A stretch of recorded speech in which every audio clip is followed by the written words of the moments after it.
I mean, obviously there will be safety measures, I'm sure. Like it won't be able to kind of poke a camera into like bowel or something, God forbid. Yeah. So there must be some kind of safety measure that's built in. But as long as it doesn't move like abruptly or unexpectedly, I guess. Mm-hmm. um, yeah, I would just have to know. I guess I'm a little bit of a control freak, so I mean, I kind of like the idea that it can move on its own with your preference, but I also don't really like that it just does it by itself and potentially Yeah. injures. Yeah. I get that. That makes sense. Yeah. Yeah. Are there steps in the procedure that are more sensitive? You would be more sensitive to camera motion automatically versus other, or more concerned about camera motion versus others? And in regards with like the 3 operations Yep. Yep. we were talking Sure. about, okay. Yep. Not not really. I mean, thinking about it, but not. I can't really think of anything that's like terribly like would make Okay. the procedure unsafe. For example, if it moves on its own. Yep. Okay. The next statement is, or I'm sorry, on that one, again, a rating of 1 to 10. Mm-hmm. So like I can 8. reread the statement if that's helpful. Oh, 8. Yeah. Okay. So the next statement is, we believe that intelligent retraction, this is retraction that automatically adapts to your needs, provides Mm-hmm. value. That one I might disagree. Okay. Just because, well, I just have to be like, no, or I guess the product has to prove me that, you know, it could do it safely, basically, Yeah. that it won't like retract, you know, without undue tension or force that could, you know, potentially, like doing a chole, for example, Mm-hmm. if it basically avulses the gallbladder off of, you know, the cystic duct or the liver, you know, cystic plate or something like that. Yeah. You know, obviously I would like to control that. So, yeah, I would have to see how intelligent it really can do that, and gauge how much pressure. So, yeah, I would disagree just because of my concerns for that. Yeah, that makes sense. And so if you have your, amazing assistant that when you walk into the OR and you know that they're signed up for today and they're going to be your assistant, you're Mm-hmm. you're excited.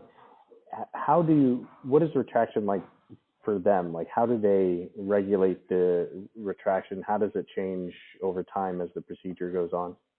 And Yeah. how do they know to adapt the amount of retraction?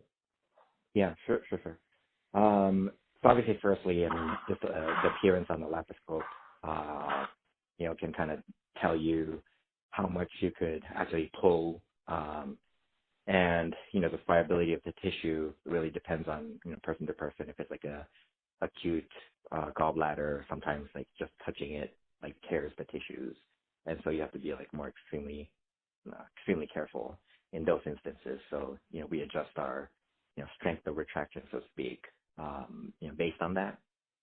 So it kind of comes with experience, I guess, which, you know, maybe the robot can, or I mean, your device can eventually kind of learn, you know, based on how it looks. But that almost becomes like it's like I feel like that is a very difficult thing to be able to program. I feel it's kind of like just experience of the surgeon or the assistant. Yeah, Yeah. if that makes Okay. sense. Yeah. And so a rating for that statement? Can you say it again for me, that statement? A rating for that statement? Yeah. Or can you read that statement back? Oh, we believe that intelligent retraction that automatically adapts to your needs provides value. I'll put it like a 5. Perfect. Great. Okay. The next thing I wanted to walk through is in a chole procedure, for instance, if you're using this device, it's one of the powered arms is holding the endoscope and one is holding a retraction instrument. and then you have maybe The another other retraction. Yeah, exactly. In your left And hand, one dissector. that's right.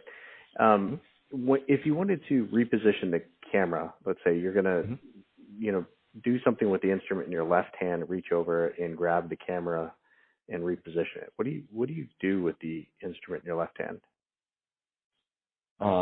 Most of the time, I would, as long as it's not like super critical, I would just let go and have that instrument just hanging in the port, and then I would readjust, and then I'll just grab it back. Which I know some people will probably be like, oh, that's not really safe. So, a safe answer would be to take it out, put it on the table, and then, do that. But that's, I feel like, a waste of time. Yeah. Yeah. No. For the most part. It seems like the most common thing is to actually leave that in there. And if you had to do it with the right hand. So if I had a dissector, it would depend on what I have on the right hand. If I have like a cautery or something, I would take it out. If I had just a Maryland without any cautery, then I would probably tend to just leave it in. If I had like a suction irrigator, I would leave it in, because sometimes I dissect with a suction irrigator too. So as long as it's something blunt and wouldn't really cause too much damage, I would just leave it in. Gotcha. And are you left-handed or right-handed? I'm right-handed. Okay. The other question I had was on the assistant. In these procedures, like the chole, the hernia, the appendectomy, if you didn't have the assistant there, what happens? What do you do in an emergency situation? Hold my hand. What do you mean, hold your hand? No, like with my hands. No. What do you mean? What do I do? If you just had your scrub tech, is it, do you call in another surgeon? Okay. I mean, if it's something super critical, like I, entered the duodenum, or I made an injury to the common bile duct or something like critical, then I would call a colleague in. If it's something that I could fix, I would still just probably fix it, as long as it's not like super critical. So, if I just had maybe a vault, like the cystic artery, and it's like bleeding a little bit, I would probably just put a rate tech in, tap on it a little bit, and then get my suction irrigator ready, try to set up an exposure good enough, and then try to look for it and clip it. So if it's like not critical, I would just be fine. But if it's something major, then yes, I would ask for help. Gotcha. Okay. And then how quickly does this help come in your facility? Yeah, so it will depend. Luckily, my partner lives near the hospital, like I do. So if I really needed help, he could probably come within a half hour, I would think, if I really, really needed him, and he's not nearby. But if he's in the hospital, during regular business hours, I'd probably be able to get someone in to help me within the half hour, less, or maybe even less time. Gotcha. Great. Just looking at my notes here. Dave, is there any other questions that we have? Anything we might have missed? Just one. If you don't have the assistant in the room, is there any gaps that for what would be going on outside of the actual surgery itself, but within the room, that would be wouldn't be actually, the task would not be completed because the assistant wasn't there? Let me get it straight. So if I was alone without your system and I'm doing the procedure. Exactly. It's just you and our system, and there's no assistant there. Are there other things that assistant would do in the room, not explicitly assisting you, but that are kind of in the background that you might not know about or care about? And you would have a scrub tech there as well.